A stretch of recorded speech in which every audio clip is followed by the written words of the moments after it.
Hello friends, இந்த வீடியோவில் பார்த்தீங்க அப்படின்னா டெஸ்ட் 3க்கான மேக்ஸ் கொஷினுக்கான விடைகள் பார்க்கலாம். இது வந்து பார்த்தீங்க அப்படின்னா பர்சன்டேஜ் ப்ராஃபிட் அண்ட் லாஸ்லேருந்து கேட்ட வினாக்கள். முதல் வினா பாருங்கள். 18 கிராம் என்பது 7.2 இது 7.2 கிலோகிராமில் எத்தனை சதவீதம் உள்ளது என காண்க அப்படிங்கிறாங்க. ஸோ இங்கே பார்த்தோம் அப்படின்னா 1 கிராமில் இருக்குது, இனி ஒன்று கிலோகிராமில் இருக்குது. ஸோ 1 கிராம்லேயும் இனி ஒன்று கிலோகிராம்லேயும் இருக்குது அப்படின்னா ரெண்டையும் ஒரே இதாக நம்ம கன்வெர்ட் பண்ணணும். ஸோ இங்கே பார்த்தீங்க அப்படின்னா 1 கிலோகிராம் அப்படின்னா என்ன மீனிங்? 1 கிலோகிராம் அப்படின்னா 1000 கிராம்னு சொல்லலாம் இல்லைங்களா? 1 கிலோகிராம் அப்படின்னா 1000 கிராம். அப்போ 7.2 கிலோகிராம் அப்படின்னா இதை நம்ம எப்படி போடலாம்? 7.2 இன்ட்டு 1000 கிராம்னு போடும்போது நம்மளுக்கு என்னென்னு வரும்? 7200 கிராம் அப்படின்னு சொல்லிட்டு வரும். சரிங்களா? 7.2 கிலோகிராம் அப்படிங்கிறது 7200 கிராம். ஸோ 18 கிராம் அப்படிங்கிறது 7.2 கிலோகிராமில் எத்தனை சதவீதம் அப்படின்னு சொல்லி கேட்குறாங்க. அப்போ வந்து நம்ம என்னென்னு போடணும்? 18 கிராம் அப்படிங்கிறது 7.2 கிலோகிராம் அப்படிங்கிறத நம்ம எப்படி எழுதலாம்? 7200 அப்படின்னு சொல்லி எழுதலாம். ஸோ 7200 பர்சன்டேஜ் அப்படிங்கிறதுனால 100 அப்படின்னு சொல்லி போடுவோம். ஸோ அப்போ இதை கேன்சல் பண்ணால் என்ன வரும்? 2 0 கேன்சல் ஆகிடும். 9 2 18, 3 2 6, 6 2 12, 3 3 9, 1 3 3, 2 3 6, 1 3 3, 4 3 12 அப்படின்னு சொல்லி கேன்சல் பண்ணலாம். அப்போ நம்மளுக்கு 1/4 அப்படின்னு சொல்லி இருக்கும். அப்போ 1/4 சதவிகிதம் அப்படிங்கிறது இல்லை. அப்போ இங்கே 1/4 நம்ம சிம்பிளிஃபை பண்ணால் என்ன வரும்? 1 நாங்க 0, 2 நாங்க 8, மிச்சம் 2 இருக்கும், 5 நாங்க 20. அப்போ 0.25 வரும். இப்போ 0.25 சதவிகிதம். B option. ஓகேங்களா? அடுத்த வினா பாருங்க. ஒரு பழ வியாபாரியிடம் இருந்த பழங்களில் 40% விற்றுவிட்டது. மீதி 420 பழங்கள் இருந்தால் அவர் வைத்திருந்த மொத்த பழங்கள் எத்தனை அப்படின்னு சொல்லி கேட்குறாங்க. ஒரு பழ வியாபாரி இருக்காரு, அவர்கிட்ட வந்து 40% பழங்கள் விற்றுவிட்டது. அப்போ 100% அவர்கிட்ட பழம் இருக்குது அப்படின்னு சொல்லி எடுத்துட்டோன்னா அதில் 40% விற்றுவிட்டாங்க. அப்போ மிச்சம் எவ்வளோ இருக்கும்? 60% பழங்கள் வந்து அவர்கிட்ட மீதி இருக்கும் அப்படின்னு சொல்லி எடுத்துக்கலாம். ஓகேங்களா?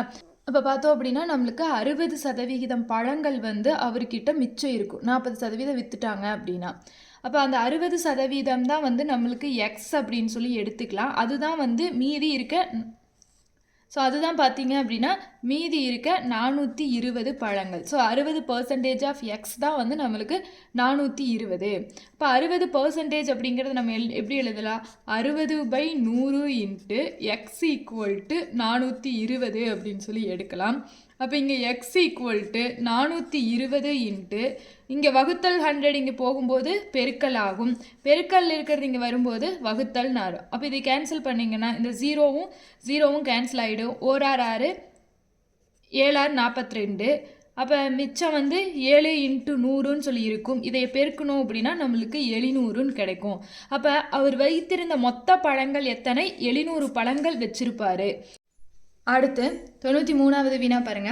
ஒரு எண்ணின் 64% என்பது 2592 எனில் அந்த எண்ணின் 88% எவ்வளவுன்னு கேட்குறாங்க. அந்த ஒரு எண்ணை வந்து நம்ம எக்ஸ்ன்னு எடுத்துட்டோம் அப்படின்னா அதை எப்படி எழுதலாம்? 64% ஆஃப் எக்ஸ் ஈக்குவல் டு 2592. அதுதான் கொடுத்துருக்காங்க. ஒரு எண்ணின் 64% என்பது 2592 அப்படின்னா 64% ஆஃப் அந்த எண், அந்த ஒரு எண் நம்மளுக்கு என்னன்னு தெரியாது. ஸோ எக்ஸ் ஈக்குவல் டு 2592 எடுத்துக்கலாம்.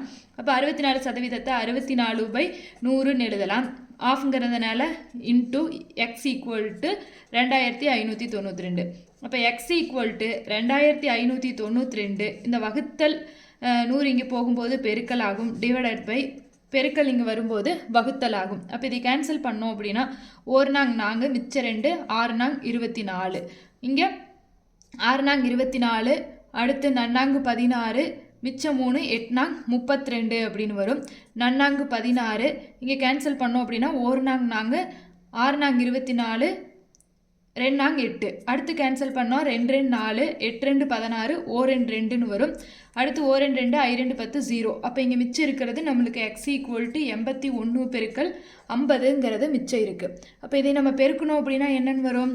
இங்கே 0 5 4 அப்படின்னு சொல்லி வரும். ஸோ 4050 அப்படின்னு சொல்லி இது கிடைக்கும். இந்த 81 பெருக்கல் 50 மல்டிபிள் பண்ணும்போது அப்போ அந்த ஒரு எண் நம்மளுக்கு என்னென்னு கிடச்சிருச்சு 4050. அப்போ அந்த எண்ணோட 88% எவ்வளவு, அந்த கிடைச்ச எண்ணோட 88% அப்படிங்கிறது எவ்வளோன்னு கேட்குறாங்க. ஸோ அப்போ அதையே நம்ம எப்படி எழுதலாம், என்ன கேட்குறாங்க, 88% ஆஃப் அந்த எண் 4050ன்னு நம்ம அந்த எண்ணை கண்டுபிடிச்சிட்டோம். அப்போ இதோட மதிப்பு தான் கேட்குறாங்க. அப்போ இது 88/100 இன்ட்டு 4050ன்னு எழுதலாம். 0 0 கேன்சல் ஆகிடும். 2 5 10, 8 5 40, 8 5 40, 1 5 5, அடுத்து 1 2 2, 4 2 8, 4 2 8. அப்போ இங்கே 44 பெருக்கல் 81 இருக்குது. அப்போ இதை பெருக்கணும் அப்படின்னா 4 4, 8 4 32, மிச்சம் 3, 8 4 32 3 35, இதை கூட்டும்போது 6 5 3.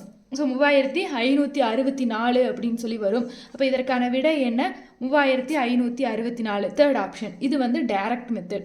இதே நீங்கள் ஷார்ட்கட் மெத்தட் யூஸ் பண்ணணும் அப்படின்னா பர்சன்டேஜ் எவ்வளோ, அடுத்து வந்து என்ன குவான்டிட்டி, என்ன அளவு கொடுத்துருக்காங்க அப்படிங்கிறத நீங்கள் நோட் பண்ணணும். ஓகேங்களா. இங்கே வந்து ஃபஸ்ட்டு வந்து என்னென்னு கொடுத்துருக்குறாங்க, 64% என்பது 2592. அப்போ 64% தான் உங்களுக்கு 2592ன்னு கொடுத்துருக்காங்க. என்ன கேட்குறாங்க, 88% எவ்வளவுன்னு கேட்குறாங்க. ஸோ 88% எவ்வளவுன்னு ஃபைன் பண்ணோம். இங்கே பார்த்தீங்க அப்படின்னா இந்த நம்பரை விட இந்த நம்பர் எப்படி இருக்குது உங்களுக்கு, இந்த பர்சன்டேஜை விட இந்த பர்சன்டேஜோட அளவு அப்படிங்கிறது அதிகமாக இருக்குது இல்லைங்களா. 64%லேருந்து இது 88% இன்க்ரீஸ் ஆகிருக்கு.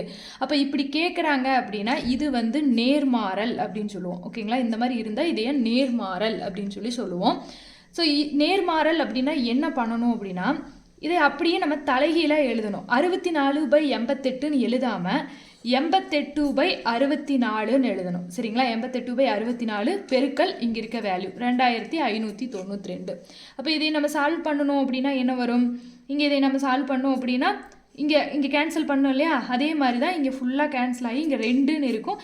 இதை ஃபுல்லாக கேன்சல் பண்ணும்போது 81ன்னு இருக்கும். அப்போ 1 2 2, 4 2 8, 4 2 8ன்னு கேன்சல் பண்ணிடலாம். இப்போ 44 பெருக்கல் 81ன்னு வரும். அப்போ 44 பெருக்கல் 81ஓட வேல்யூ தான் உங்களுக்கு 3564ன்னு கிடச்சிது. So third option. இது வந்து ஷார்ட்கட் மெத்தட். பட் இங்கே வந்து நீங்கள் என்ன பண்ணிடக்கூடாது அப்படின்னா இந்த பர்சன்டேஜ் இன்க்ரீஸ் ஆகுது அப்படின்னா இது வந்து நேர்மாறல். ஸோ இப்படி தலைகீழாக தான் எழுதணும். 88/64 தான் எழுதணும். நீங்கள் 64/88 பெருக்கல் 2592 அப்படின்னு போடக்கூடாது. இந்த மாதிரி தான் போடணும். ஓகேங்களா. அடுத்த வினா பாருங்க. இரு எண்கள் மூன்றாவது எண்ணை விட 20% 50% அதிகமாக உள்ளது எனில் அந்த முதல் இரு எண்களின் விகிதம் என்ன அப்படின்னு கேட்குறாங்க. ஸோ இதுதான் வந்து இது வந்து முதல் எண்கள் இங்கே கொடுத்துட்டாங்க. ஸோ இது வந்து முதல் எண்ணு வச்சுக்கலாம், இது இரண்டாவது எண்ணு வச்சுக்கலாம். ஓகேங்களா. மூன்றாவது எண் என்ன அப்படிங்கிறது இங்கே கொடுக்கல.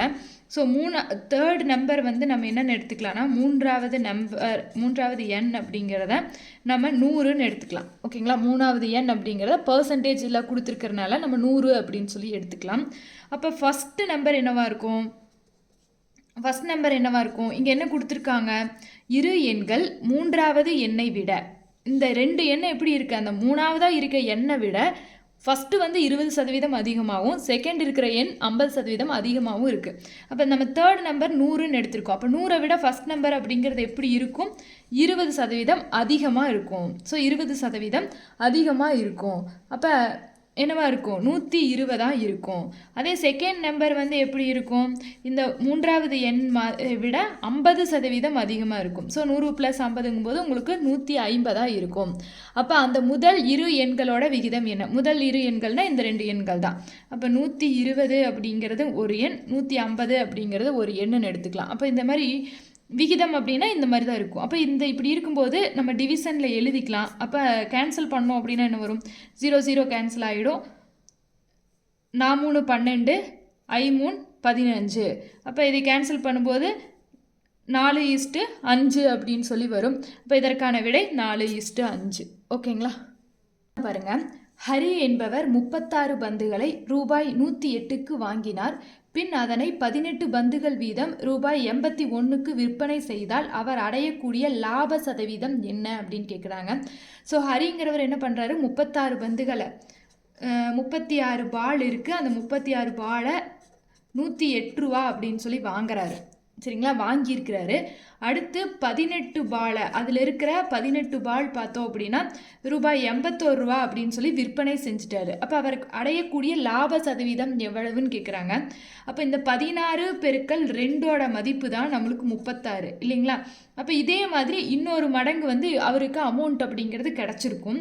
ஸோ அப்போ நம்ம எப்படி போடலாம், 81 18 பாலை 81 ரூபாய்க்கு விற்கிறாருன்னா 31 பாலை எவ்வளோக்கு விற்றுருப்பாரு, 8 2 16 162 ரூபாய்க்கு விற்றுருப்பாரு. ஓகேங்களா. 36 பாலை 108 ரூபாய்க்கு வாங்குறாரு. 18 பாலை 81 ரூபாய்க்கு விற்கிறாருன்னா 36 பால் அப்படிங்கிறத 162 ரூபாய்க்கு விற்றுருப்பாரு. அப்போ அந்த 162லிருந்து வாங்கின அமௌண்ட் வந்து அவர் 108 தான். அப்போ இதை நம்ம மைனஸ் பண்ணும்போது என்னன்னு வரும், மைனஸ் பண்ணிங்க அப்படின்னா 54ன்னு வரும். அப்போ 54 ரூபா அவர் லாபம் அடைஞ்சிருக்கிறாரு. ஆனால் இங்கே வந்து லாபம் சதவீதம் என்னன்னு கேட்குறாங்க, லாபம் அடைந்த பைசா என்னன்னு கேட்கல, லாப சதவீதம் கேட்குறாங்க. அப்போ லாப சதவீதம் கண்டுபிடிக்கணும் அப்படின்னா அவருடைய லாபம் எவ்வளோ அமௌண்ட், அவருக்கு எவ்வளோ அமௌண்ட் வந்து லாபம் கிடச்சிது, அவர் எவ்வளோக்கு அந்த பொருளை வாங்கினாரு அப்படின்னு சொல்லிட்டு நம்மளுக்கு தெரியணும். லாபம் பை வாங்கிய விலை இன்ட்டு 100, இதுதான் பார்த்தீங்க அப்படின்னா லாப சதவீதம் கண்டுபிடிக்கிறதுக்கான ஃபார்முலா. அப்போ அவர் எவ்வளோ லாபம் அடைஞ்சிருக்காரு, 54 ரூபா லாபம். அவர் எவ்வளோக்கு வாங்கினாரு, 108 ரூபாய்க்கு வாங்கினாரு, இன்ட்டு 100. அப்போ இதை நம்ம கேன்சல் பண்ணோம் அப்படின்னா 2 10 4 2 8 2 10 0 2 2 4 7 2 14 25 2 50. அடுத்து நம்ம சிம்பிளிஃபை பண்ணோம் அப்படின்னா 9 3 27 1 3 3 8 3 24 1 9 2 18 அப்படின்னு சொல்லி கேன்சல் பண்ணலாம். இப்போ 2 பெருக்கல் 25ஓட மதிப்பு 50%. அப்போ எவ்வளோ சதவீதம் அவர் லாபம் அடைஞ்சிருப்பார், 50% லாபம் அடைஞ்சிருப்பார். ஓகேங்களா. So second option. அடுத்த வினா பாருங்கள். ஒருவர் 20 டஜன் முட்டைகளை ரூபாய் 720க்கு வாங்கினார். பின்பு விற்கும் போது ஒவ்வொரு முட்டையிலும் 20% லாபம் பெற வேண்டுமெனில் ஒரு முட்டையை எவ்வளவு ரூபாய்க்கு விற்க வேண்டும் அப்படிங்கிறாங்க. இப்போ 20 டஜன் முட்டைகளை 720 ரூபாய்க்கு வாங்குறாரு. இப்போ ஒரு டஜனில் பார்த்தீங்க அப்படின்னா 12 முட்டைகள் இருக்கும். இப்போ 20 டஜனில் எவ்வளோ முட்டைகள் இருக்கும், 20 பெருக்கல் 12. அப்போ 20 பெருக்கல் 12 பெருக்கும்போது உங்களுக்கு 240ன்னு வரும். அப்போ மொத்தமாக அவர் 20 டஜன் அப்படின்னா 240 முட்டைகள் வாங்கியிருப்பார். பின்பு விற்கும்போது ஒவ்வொரு முட்டையிலும் 20% லாபம் பெறணும் அப்படின்னா ஒரு முட்டையை எவ்வளோ ரூபாய்க்கு விற்றுப்பார் அப்படின்னு சொல்லி கேட்குறாங்க. அப்போ ஒரு முட்டையின் விலை அப்படிங்கிறத எப்படி நம்ம கண்டுபிடிப்போம், ஒரு முட்டையின் விலை அப்படிங்கிறத மொத்தமாக அவர் எவ்வளோ ரூபாய்க்கு வாங்கினாரு, 720 ரூபாய்க்கு வாங்கியிருக்காரு.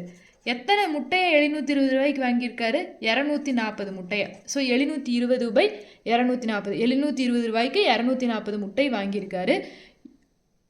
ஸோ வந்து அப்போ ஒரு முட்டையோட விலைங்கிறது என்னவா இருக்கும், 0 0 கேன்சல் ஆகிடும். அடுத்து 1 24 24 3 24 72 அப்படின்னு வரும். அப்போ ஒரு முட்டையோட விலை அப்படிங்கிறது 3 ரூபாயா இருக்கும். ஓகேங்களா. ஒரு முட்டையோட விலை 3 ரூபாயா இருக்கும். அவர் எவ்வளவு சதவீதம் லாபம் பெறணுங்கிறாங்க, 20% லாபம் பெறணும் அப்படிங்கிறாங்க. அப்போ அவங்க எவ்வளோக்கு விற்பனை செய்யணும், எவ்வளோக்கு விற்க வேண்டும் அப்படின்னு கேட்குறாங்க. அப்போ விற்ற விலை தான் என்னன்னு கேட்குறாங்க இல்லையா. ஸோ விற்ற விலை என்னன்னு கேட்குறாங்க அப்படின்னா 100 ப்ளஸ் அவருக்கு எவ்வளோ லாபம். ஓகேங்களா. லாபம் எவ்வளோ அவருக்கு கிடச்சிருக்கு, 100ன்னு ஏன் போடுறோன்னா பர்சன்டேஜ் அப்படிங்கிறதுனால 100 ப்ளஸ் அவருக்கு லாபம் கிடச்சது எவ்வளோ டிவைடட் பை 100 இன்ட்டு வாங்கிய விலை. அவர் எவ்வளோக்கு ஒரு முட்டையை வாங்கியிருப்பார், ஸோ வாங்கிய விலை. இதையை சால்வ் பண்ணோம் அப்படின்னா நம்மளுக்கு ஆன்சர் கிடைக்கும். ஸோ 100 ப்ளஸ் லாப சதவீதம் 20ன்னு கொடுத்துட்டாங்க. அப்போ 20 பை 100 இன்ட்டு வாங்கிய விலை, ஒரு முட்டையை 3 ரூபாய்க்கு வாங்கியிருப்பாருன்னு நம்ம கண்டுபிடிச்சிட்டோம் இல்லைங்களா. இப்போ 100 ப்ளஸ் 20ஓட வேல்யூ 120 பை 100 இன்ட்டு 3. அப்போ இங்கே 0 0 கேன்சல் ஆகிடும். அடுத்து 6 2 12 2 10 அப்படின்னு சொல்லி கேன்சல் பண்ணிடலாம். அடுத்து இதுக்கு மேலே நம்மளால் சிம்பிளிஃபை பண்ண முடியாது. அப்போ இங்கே என்ன பண்ணலாம், 1 5 5 5 மிச்சம் 1 இருக்குது, 2 5 10 அப்படின்னு சொல்லி சிம்பிளிஃபை பண்ணலாம். அப்போ 1.3 பெருக்கல் 1.2 பெருக்கும்போது என்னென்னு வரும், பெருக்கினீங்க அப்படின்னா 3 2 6 அடுத்தது ஓர் 3 3ன்னு வரும். அப்போ 3.6 அப்படின்னு சொல்லி நம்மளுக்கு கிடைக்கும் இல்லையா? ஸோ 3.6 அப்படின்னா 3 ரூபா 60 பைசா அப்படின்னு சொல்லி எடுக்கலாம். So last option. அடுத்த வினா பாருங்க. ராஜன் என்பவர் ஒரு இயந்திரத்தை குறிப்பிட்ட விலைக்கு வாங்கி 10% செலவு செய்து புதுப்பித்து விற்பனை மூலம் ரூபாய் 1100 லாபம் அடைகிறார். அவர் 20% லாபம் அடைந்துள்ளார் எனில் புதுப்பித்த செலவு எவ்வளவு? ஸோ வந்து ராஜன் அப்படிங்கிறவங்க என்ன பண்ணுறாங்க, ஒரு இயந்திரத்தை ஒரு ரேட்டுக்கு வந்து வாங்குறாங்க. அந்த ரேட்டு என்னன்னு சொல்லி தெரில. ஸோ எக்ஸ் அப்படின்னு சொல்லி எடுத்துக்கலாம். ஓகேங்களா? அந்த இயந்திரத்தை வாங்கி அந்த மிஷினுக்கு வந்து அந்த மிஷினில் ஏதோ ரிப்பேர் இருக்குது, அதுக்கு வந்து 10% செலவு பண்ணுறாரு. செலவு பண்ணி அந்த ரிப்பேரை சரி பண்ணிடுறாரு. அந்த ரிப்பேரை சரி பண்ணினதுக்கப்புறம் அவர் பார்த்தோம் அப்படின்னா 20% லாபத்துக்கு விற்கிறாரு. அந்த 20% லாபம் தான் எவ்வளோன்னு சொல்லி கொடுத்துருக்காங்கன்னா 1100 ரூபா அப்படின்னு சொல்லி கொடுத்துருக்காங்க. ஓகேங்களா? ஸோ அப்போ இதை நம்ம எப்படி எடுத்துக்கலாம்? லாபம் 20%. ஓகேங்களா? லாபம் எவ்வளோ அடைகிறாரு? 20% லாபம் அடைகிறாரு. அந்த 20% அமௌண்ட் வந்து என்னன்னு சொல்லி கொடுத்துருக்காங்க? 1100 ரூபா அப்படின்னு சொல்லி கொடுத்துருக்காங்க. ஓகேங்களா?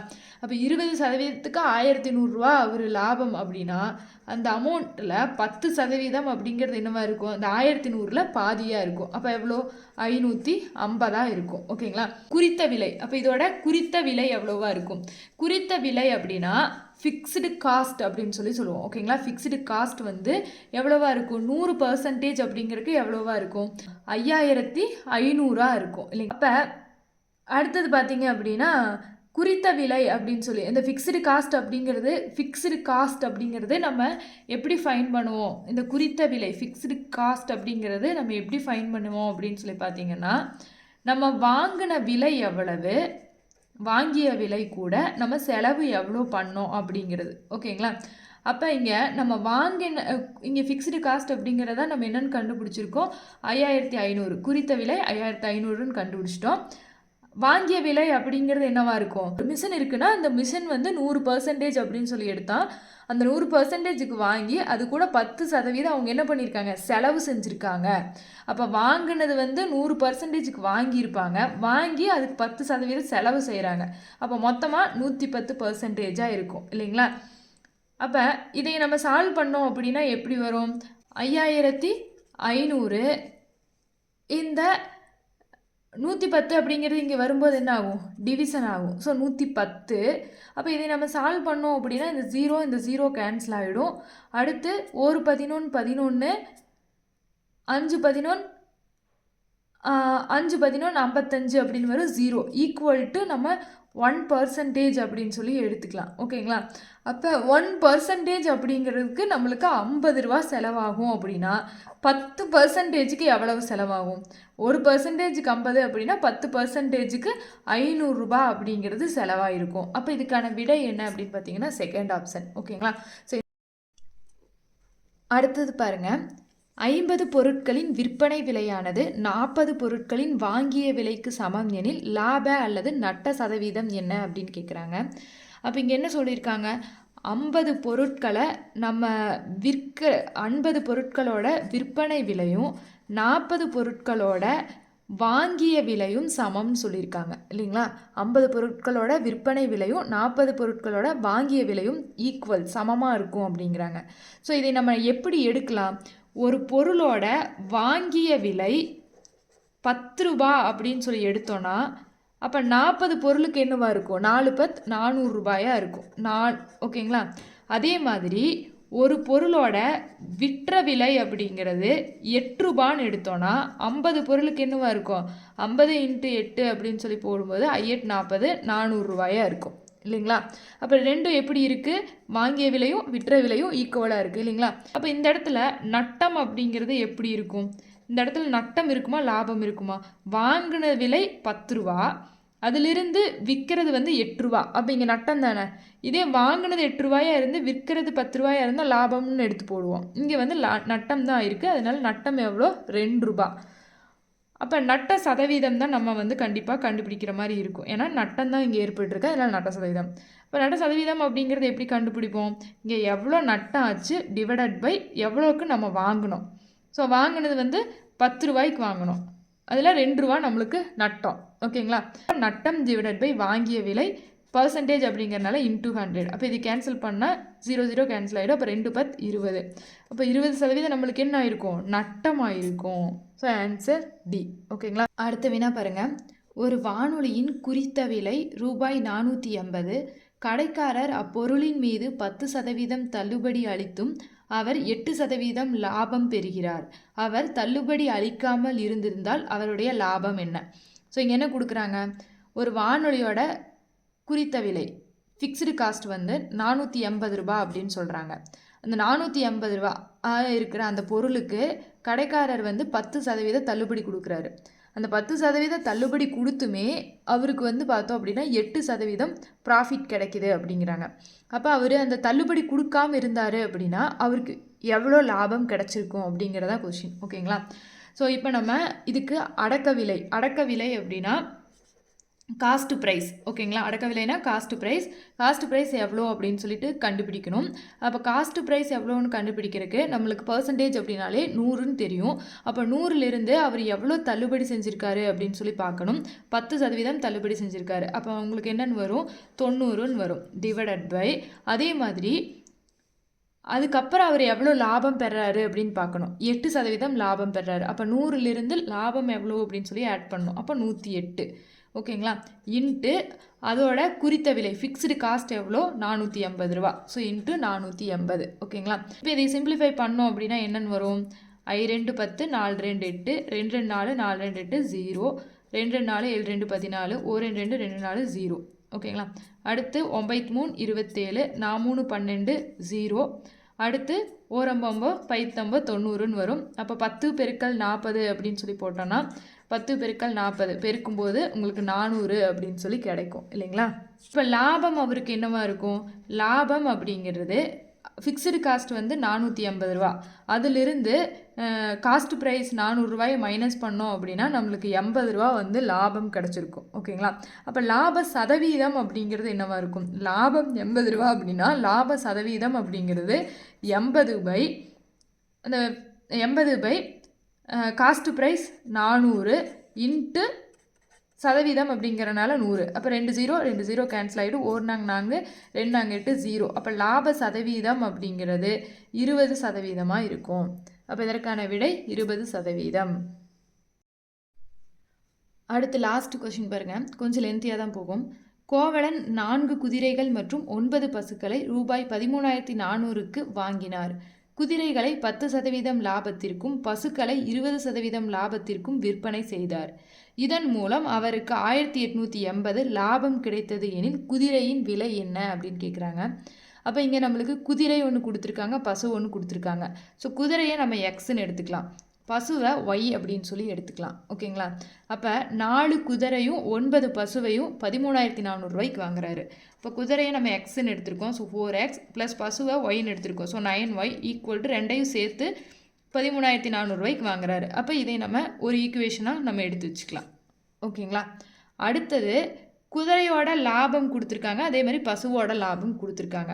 இப்போ குதிரையோட லாபம் 10% அப்படின்னா அந்த 10% வந்து என்னவா இருக்கும்? 10% ஆஃப் 4xஆக இருக்கும். அதே மாதிரி ப்ளஸ் பசுவோட லாபம் வந்து 20% கொடுத்துருக்காங்க. அப்போ 20% ஆஃப் இந்த 9y ஈக்குவல் டு அப்படி அவருக்கு எவ்வளோ லாபம் கிடைக்குது? ஃபைனலாக 1880 ரூபா கிடைக்குது. ஓகேங்களா? அப்போ இதை சால்வ் பண்ணால் நம்மளுக்கு ஒரு ஈக்குவேஷன் கிடைக்கும். சால்வ் பண்ணலாமா? இப்போ 10% அப்படிங்கிறத 10/100 இன்ட்டு 4x அப்படின்னு சொல்லி எழுதலாம். ப்ளஸ் அதே மாதிரி இதையே 20/100 இன்ட்டு 9yன்னு எழுதலாம். Equal to 1880. ஓகேங்களா? அப்போ இங்கே வந்து இதை மல்டிபிள் பண்ணும்போது நம்மளுக்கு என்ன கிடைக்கும்? 40x plus 180y. இந்த டிவிஷனில் நம்மளுக்கு வந்து 100 தான் இருக்குது. அப்போ அதோட எல்சிஎம் 100 தான் இருக்கும். அந்த 100 இந்த சைடு போகும்போது உங்களுக்கு என்ன ஆகும்? 100 அப்படிங்கிறது இந்த சைடு போகும்போது ஸோ இங்கே வந்து மல்டிபிள் பண்ணோம் அப்படின்னா 2 0 அப்படிங்கிறது ஆட் ஆகும். ஸோ உங்களுக்கு இந்த ஆன்சர் கிடைக்கும் இல்லைங்களா? மல்டிபிள் பண்ணிங்க அப்படின்னா 1,88,000 அப்படின்னு சொல்லி கிடைக்கும். இந்த 18,080 கூட 1880 கூட 100 அப்படிங்கிறத பெருக்கணும்னா 1,88,000 அப்படின்னு சொல்லி கிடைக்கும். இப்போ பார்த்தீங்க அப்படின்னா நம்மளுக்கு எதால் டிவைட் பண்ணலாம்? 2 பக்கமே பார்த்தீங்க அப்படின்னா 20 அப்படிங்கிறதால டிவைட் பண்ணலாம். ஸோ டிவைடட் பை 20ன்னு எடுத்தோம்னா 2 20 40. ஸோ 2x ப்ளஸ் அதே மாதிரி இங்கே 9 20 180ன்னு சொல்லலாம். ஸோ 9y ஈக்குவல் டு அதே மாதிரி இங்கே வந்து நம்ம சால்வ் பண்ணோம் அப்படின்னா 9 20 180. அதே மாதிரி அடுத்தது சால்வ் பண்ணோம் அப்படின்னா 4 4 20 100ன்னு வரும். அடுத்து 2 0 இந்த ஈக்குவேஷன் கிடைக்கும். இதையே நம்ம ஈக்குவேஷன் நம்பர் 2ன்னு சொல்லி வச்சுக்கலாம்.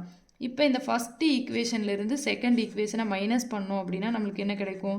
First equation 4x plus 9y equal to 13400. Second equation 2x plus 9y equal to 9400. அப்போ இதை மைனஸ் பண்ணுறோம். ஸோ சைன் சேஞ்ச் பண்ணிடுறோம்.